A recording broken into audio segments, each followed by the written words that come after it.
క్రీస్తునందు ప్రియులారా, మీకు శుభములు వందనములు తెలియజేస్తున్నాను. అనుదిన ధ్యానమునకు స్వాగతం. యెషయా గ్రంథం 56వ అధ్యాయం ఈ దిన మన ధ్యానాంశంగా ఉంది.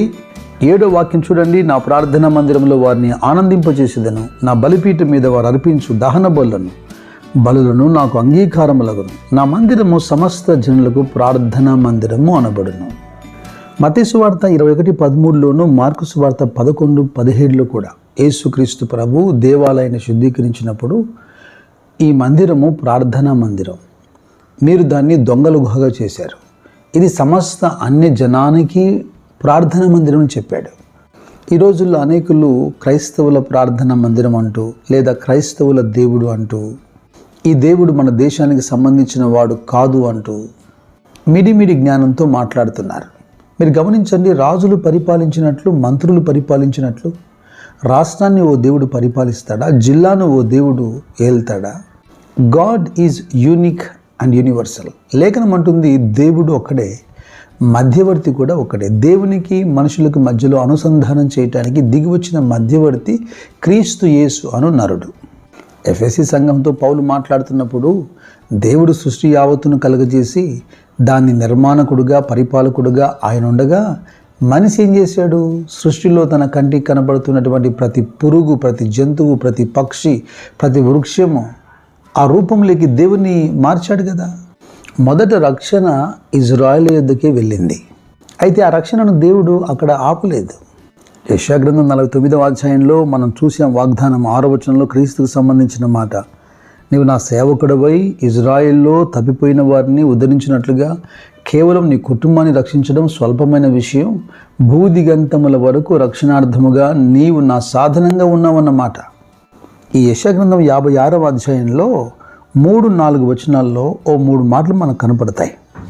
యెహోవాను హత్తుకొను అన్యుడు అనే మాట, నేను నియమించిన విశ్రాంతి దినములను ఆచరిస్తూ నిబంధనను ఆధారం చేసుకున్న షండు అనే మాట. అన్యుడు ఎవడు? ఆయన సన్నిధికి రాతగదు. అలాగే షండుడైతే ఇక అనుమతి లేదు. ఇది దేవుడు మోషేకి ఇచ్చినటువంటి ధర్మశాస్త్రం.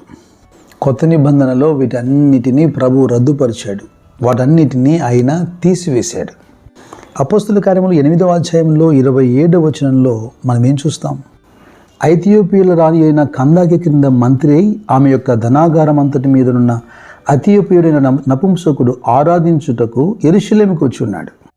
అతడు తిరిగి వెళ్ళుచు తన రథం మీద కూర్చుని ప్రవక్త అయిన యెషయా గ్రంథాన్ని చదువుతున్నాడు. అప్పుడు ఆత్మ ఫిలిప్పుతో, నీవు ఆ రథం దగ్గరికి పోయి దాన్ని కలుసుకొనిమని చెప్పాను. ఫిలిప్పు దగ్గరికి పరిగెత్తుకుని పోయి అతడు ప్రవక్త అయిన యెషయా గ్రంథాన్ని చదువుచుండగా విని, నీవు చదువుచున్నది గ్రహించుచున్నావా అని అడగగా, అతడు ఎవరైనా నాకు తురవ చూపకుంటే ఎలాగో గ్రహింపగలని చెప్పి రథం ఎక్కి తనతో కూర్చుండమని ఫిలిప్పును వేడుకొనెను. అతడు లేఖన ముందు చదువుచున్న భాగం. ఆయన గొర్రెవలే వదకు తేబడెను, బొచ్చు కత్తిరించు అని ఎదుట గొర్రెపిల్ల ఎలాగో మౌనముగా ఉండెనో అలాగే ఆయన నోరు తెరవకుండెను. ఈ మంత్రి అంటున్నాడు, ప్రవక్త తన గురించి చెబుతున్నాడా లేదా ఎవరి గురించి మాట్లాడుతున్నాడు? ఫిలిప్పు ఆ ప్రవక్త మాటలను విశదపరిచి యేసుకు సంబంధించిన సువార్తను వినిపింపచేసినప్పుడు ఆ నపుంసకుడైనటువంటి మంత్రి మారు మనసు పొంది, రక్షణ పొంది, బాప్తిసం పొందలేదా? అందుకు అపోస్తలులు అనుమతించలేదా? గలతీ పత్రిక 2వ అధ్యాయం 3వ అధ్యాయంలో 28వ వచనంలో, యూదుడని గ్రీసు దేశస్తుడని లేదు, దాసుడని స్వతంత్రుడని లేదు, పురుషుడని స్త్రీ అని కూడా లేదు. మీరు బాగా గమనించండి, ఈరోజు సంఘాల్లో స్త్రీలు ఇంకా వివక్షకులోనే అవుతున్నారు. పురుషుడని లేదు, స్త్రీ అని కూడా లేదు. మీరందరూ క్రీస్తు యేసునందు ఏకముగా ఉన్నారు. క్రీస్తు సంతానము వాగ్దానానికి వారసత్వం అంతే. వాడు అన్యుడైనా, వాడు షండుడైనా దేవుని విశ్రాంతి దినాన్ని ఆచరిస్తూ ఆయన నిబంధనను ఆధారం చేసుకుని యెహోవా నామమును ప్రేమించి ఆయనకు పరిచర్య చేసేటువంటి ఈ అన్యులకు దేవుడిస్తున్న వాగ్దానం ఏంటంటే, నా పరిశుద్ధ పర్వతానికి వాళ్ళు తోడుకొని వస్తాను, నా ప్రార్థనా మందిరంలో వారిని ఆనందింపజేస్తాను, నా బలిపీఠం మీద వాళ్ళు అర్పించేటువంటి అర్పణలు నేను అంగీకరిస్తాను. కారణం ఒక జాతికో, ఒక మతానికో ఈ మందిరము దేవుడు కాదు, సమస్త జనులకు ప్రార్థనా మందిరం. ప్రవక్త అయినటువంటి మలాకి 1వ అధ్యాయంలో 11వ వాక్యంలో ఒక ప్రవచనం ఇచ్చాడు. తూర్పు దిశ మొదలుకొని పడమటి దిశ వరకు అన్ని జనులలో నా నామము ఘనముగా ఎంచబడును, సకల స్థలములలో ధూపమును పవిత్రమైన అర్పణయు అర్పింపబడును, అన్ని జనులలో నా నామము ఘనముగా ఎంచబడునని సైన్యములకు అధిపతికి యెహోవా సెలవిచ్చుచున్నాడు. ఇజ్రాయేలు ప్రజలను లేదా యూదులను అన్యులను ఐక్యపరిచేటువంటి ప్రవచనం యెషయా గ్రంథం 14వ అధ్యాయం 1వ వచనం. ఏలయనగా యెహోవా యాకోబునందు జాలిపడును, ఇంకను ఇజ్రాయేలును ఏర్పరచుకొనును, వారిని స్వదేశములో నివసింపజేయును, పరదేశులు వారిని కలుసుకొందురు, వారు యాకోబు కుటుంబమును హత్తుకొని ఉందురు. అపోస్తలుడైన పౌలు ఎఫెసీయులతో మాట్లాడుతున్నప్పుడు 2వ అధ్యాయంలో, కాబట్టి మునుపు శరీర విషయంలో అన్యజనులై ఉండి అంటున్నాడు, శరీరమందు చేతితో చేయబడిన సున్నతి గలవారు అనబడిన వారి చేత సున్నతి లేనివారు అనబడిన మీరు ఆ కాలమందు ఇజ్రాయిళ్లతో సహపౌరులు కాక పరదేశులను, వాగ్దాన నిబంధన లేని పరజనులు, నిరీక్షణ లేని వారును, ఒక మాట చెప్పాలంటే లోకమందు దేవుడు లేని వారయుండి క్రీస్తుకు మీరు దూరస్తులుగా ఉన్నారు. మరి ఇప్పుడు దూరస్తులైన మీరు క్రీస్తు యేసునందు క్రీస్తు రక్తము ద్వారా సమీపస్తులై ఉన్నారు. ఆయన మనకు సమాధానమై ఉండి మీకును మాకును ఉండిన ద్వేషమును అనగా విధిరూపకమైన ఆజ్ఞలు గల ధర్మశాస్త్రమును తన శరీరమందు కొట్టివేట చేత మధ్య గోడను పడగొట్టి మన ఉభయులను ఏకం చేసెను. ఇప్పుడైతే ఏ భేదము లేకుండా అన్యుడు లేదు, షండుడు లేడు. ఎవరైతే యేసు రక్తం చేత కడగబడ్డాడో వాడు ఇదిగో ఆత్మ సంబంధమైన మందిరంగా కట్టబడుతున్నాడు. క్రీస్తు యేసే ముఖ్యమైన మూలరాయిగా ఉండగా ఇప్పుడు బాహ్యమునకు యూదుడని ఏ అతిశయం లేదు. యూదుడైనా అన్యుడైనా యేసు రక్తం చేత కడగబడి క్రీస్తు యొక్క శరీరంగా మార్చబడి తినే ఆధిక్యత.